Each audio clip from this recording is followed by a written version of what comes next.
Bueno, entonces, les digo los fotosistemas. El fotosistema 1 absorbe la luz roja. Los fotones que absorben, necesita 2 fotones de luz roja de 700 nanómetros para excitar el citocromo, el cual pasa su forma excitada, le transfiere la energía a las ferredoxinas y entonces la ferredoxina genera ATP y entonces vuelve a su estado inicial. Ese es el único, solo el fotosistema 1 es el único que es cíclico.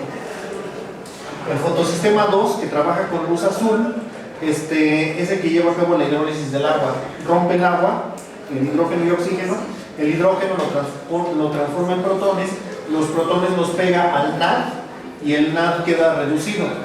Es algo curioso que se supone que vieron en bioquímica, pero a lo mejor ya no se acuerdan, es que este NAD no es el NAD común que usamos los animales, es NAD. ¿Por qué? Porque tiene la P. ¿Qué significa esa P? Que está fosforilado. ¿Por qué está fosforilado? Porque es de más alta energía que el que usamos. De hecho, ¿cuál es el que usamos nosotros los seres humanos? El ácido dinicotínico. Ese es ácido nicotínico, nicotinamida.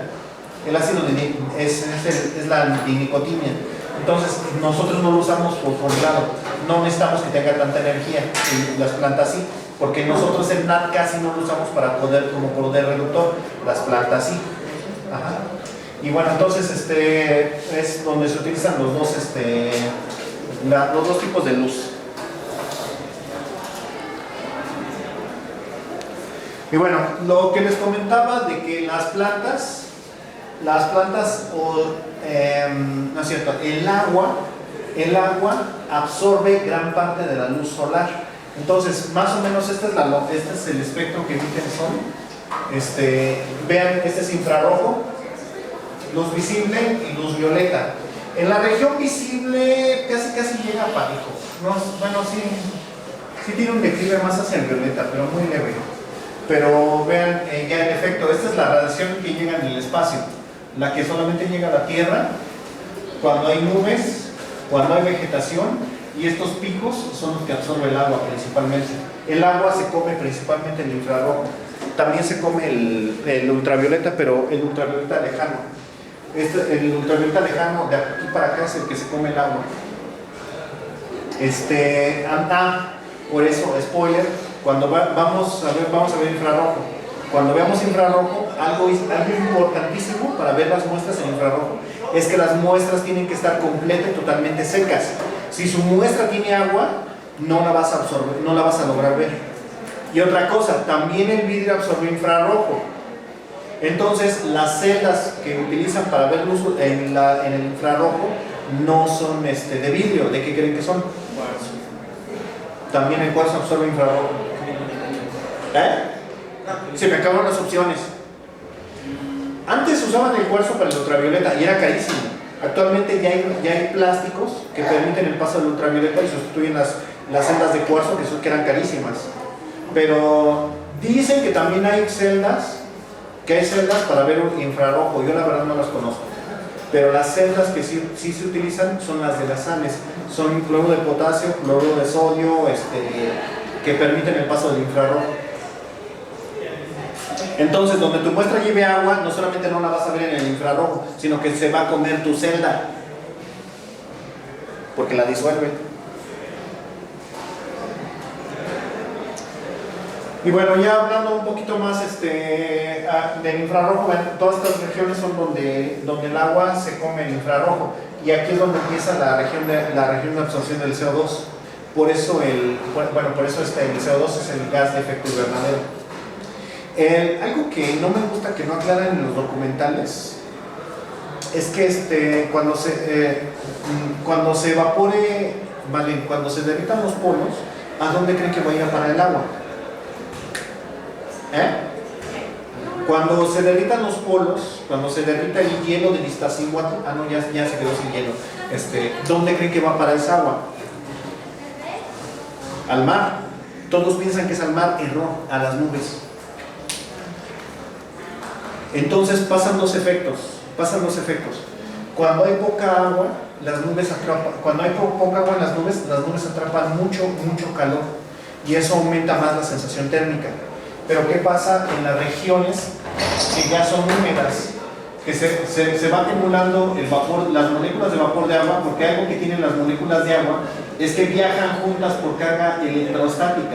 Eso significa que si yo separo una, la mayoría la van a seguir, como si fuera viscosidad, así como si agarras un fluido muy viscoso.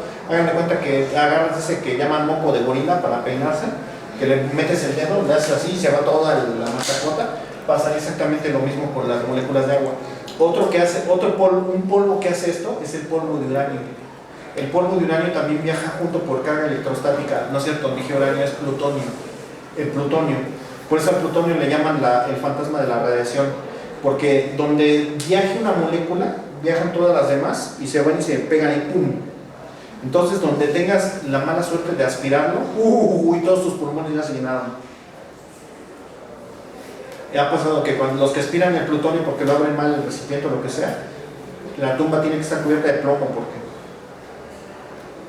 Pero bueno, entonces pasan dos efectos.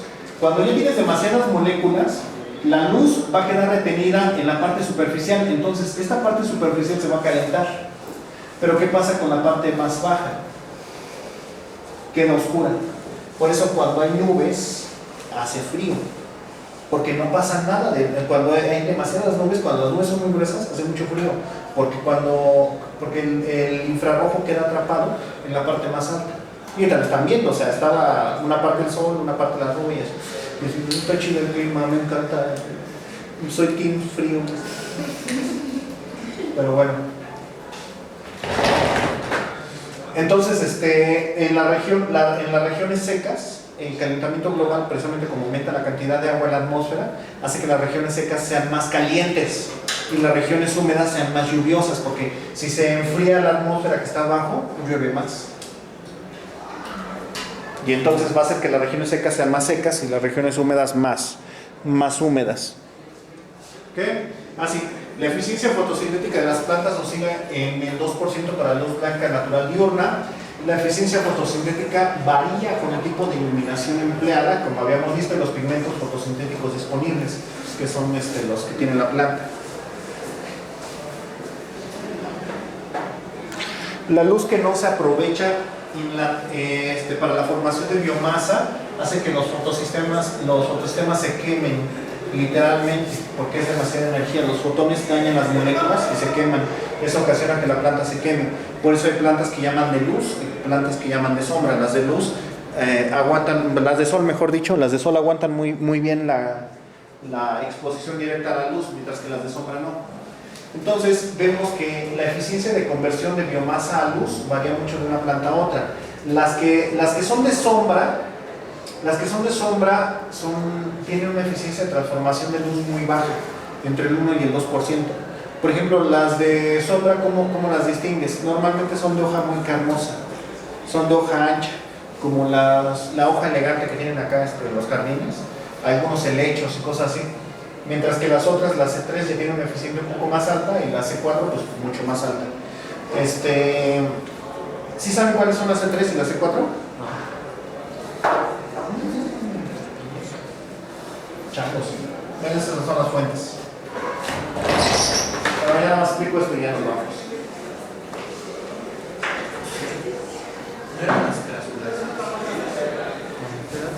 ¿Las suculentas? Las suculentas son C4. Todas las suculentas son C4. Lo que pasa es que ustedes vieron algo que se llama ciclo de Calvin. Ajá, ¿sí lo vieron? O nada más se los mencionaron. En el ciclo de Calvin, partes de una molécula que tiene 5 carbonos, absorbes CO2 y vas a formar no una molécula de 6 carbonos, sino que 2 moléculas de 3 carbonos, ¿sí o no?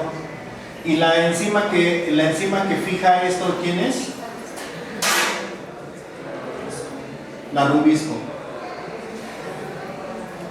Me encanta cuando puedo explicar algo que solamente, o sea, hagan de cuenta que ustedes son extraterrestres. Si ustedes son extraterrestres y hacen un consenso de la Tierra para ver ¿qué proteína es la más abundante en la Tierra? ¿O qué gen es el más abundante? ¿Cuál creen que es? Rubisco. Es la proteína más abundante en toda la Tierra. Y por lo tanto también el gen más abundante en toda la Tierra. Bueno, entonces el gen de rubisco, ribolosa bifosfato, carboxilasa, absorbe el CO2, produce dos moléculas de 3 carbonos. Ajá. Entonces, estas plantas que producen su primer molécula del CO2 que fijan, tiene 3 carbonos, a estas se les llama C3. Pero hay otras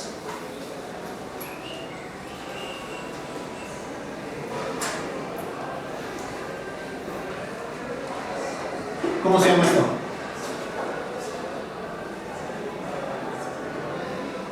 Chale, matos.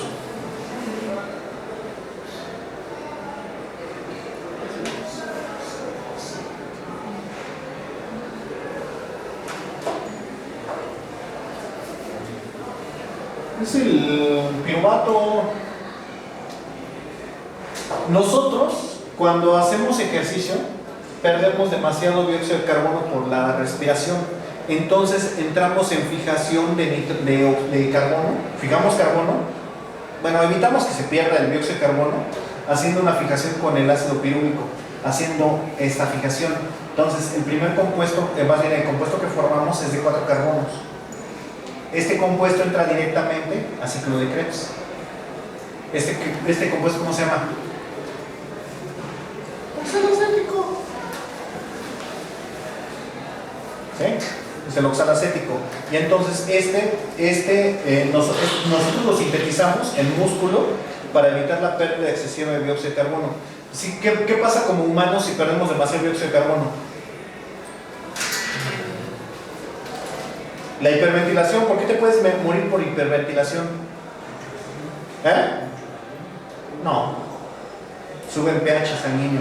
Con 0.2 unidades que suba tu pH, te mueres. Porque el dióxido de carbono regula el pH generando bicarbonato en la sangre. Entonces, si pierdes demasiado dióxido de carbono, sube el pH y te mueres. Y de hecho, por eso hay personas que se han muerto de hiperventilación. Por eso dicen que cuando se esté hiperventilando una persona, antes en mis tiempos le agarraban